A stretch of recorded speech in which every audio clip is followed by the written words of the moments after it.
If ever you wanted an example of the notion of unintended consequences, here you have it. The last thing that the United States' neocon foreign policy establishment wanted was to strengthen Russia. They seem to have decided that Russia is the great problem in the world and that they would concentrate on weakening Russia. That's a major part, not only of the war in Ukraine, but particularly of the economic side of it. Sanctions program of stopping purchases of oil and gas by Europe from Russia. Russia provided the cheapest oil and gas that Europe could have found anywhere. Because of the cheapness, European products were lower priced. They didn't have to raise the price as much because they got the cheap energy. And that made European economy successful, competitive, able to export, which the engine of European growth has been. Germany, above all, as an exporter.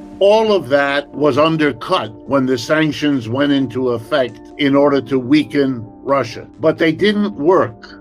And they didn't work for two reasons that will help everyone understand why BRICS is so important. The first reason is that Russia was able to turn to its BRICS partners with whom Russia had been developing relationships for many years. BRICS wasn't an organization formed last year or the year before. It's older, and Russia had cultivated in lots of ways relationship with India, China, South Africa, Brazil. And so they bought Russian oil and gas. To make a complex story short and sweet, Russia turned out to be strengthened. The second unintended consequence was that Russia strengthened itself by turning to the BRICS, but it was a two-way arrangement. In order for India and China to buy the oil and gas from Russia, they had to work out the economics of this enormous business imposed on them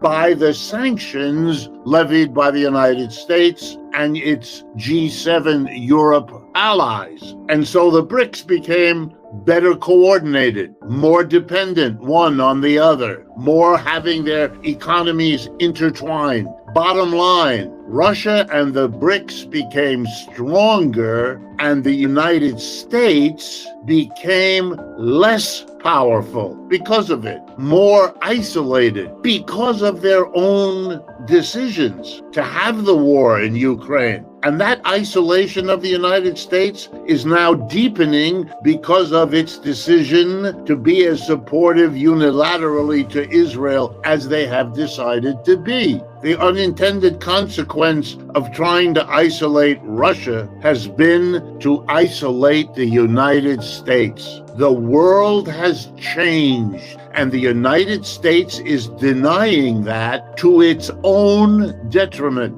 China is coming closer and closer to being an economic equivalent of the United States, and its alliance, now accounting for nearly half of the population of this planet, is going to overtake and surpass the United States, which is 4.5% of the population of this planet. The unique position of the United States as dominant coming out of World War II couldn't possibly have lasted forever. It was a delusion to imagine it. And all that's happening now is the foreseeable reality that the rest of the world has caught up, has figured out how to grow fast, catch up to the United States, surpass it. That was in the cards from day one, should have been planned for, wasn't, should have been understood, wasn't, should have been discussed and debated in the United States, wasn't. And I leave it to you all to understand there is virtually no discussion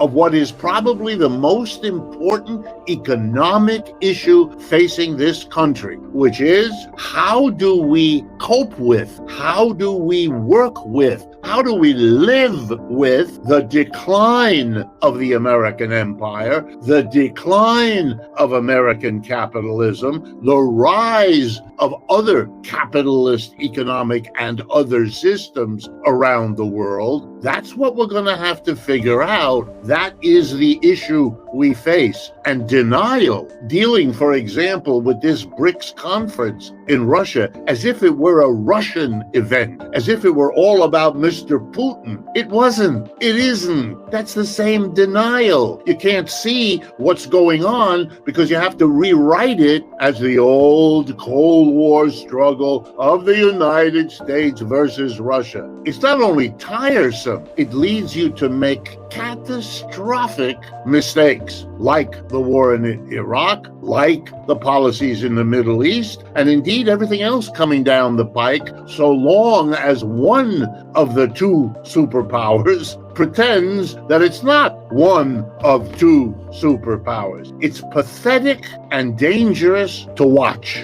The economic growth of the United States for this year is scheduled to be 2.8%. Let me ask everyone, keep that in your mind, 2.8% growth, and that's faster than any one of the other of the G7. Okay, now let me compare that first to Russia. Their economic growth rate, by the way, all these numbers come from the International Monetary Fund, the IMF, a Western institution dominated by the G7. Russia's growth in 2024, 3.9%. Let's turn next to China, 4.8. That's almost double the economic growth rate of the United States this year. And then we come to India, which is 7%, almost triple the level of the United States. And I wouldn't bring you these numbers for 1 year if they weren't, in fact, the kinds of numbers we have seen for decades. That's why the Chinese are where they are.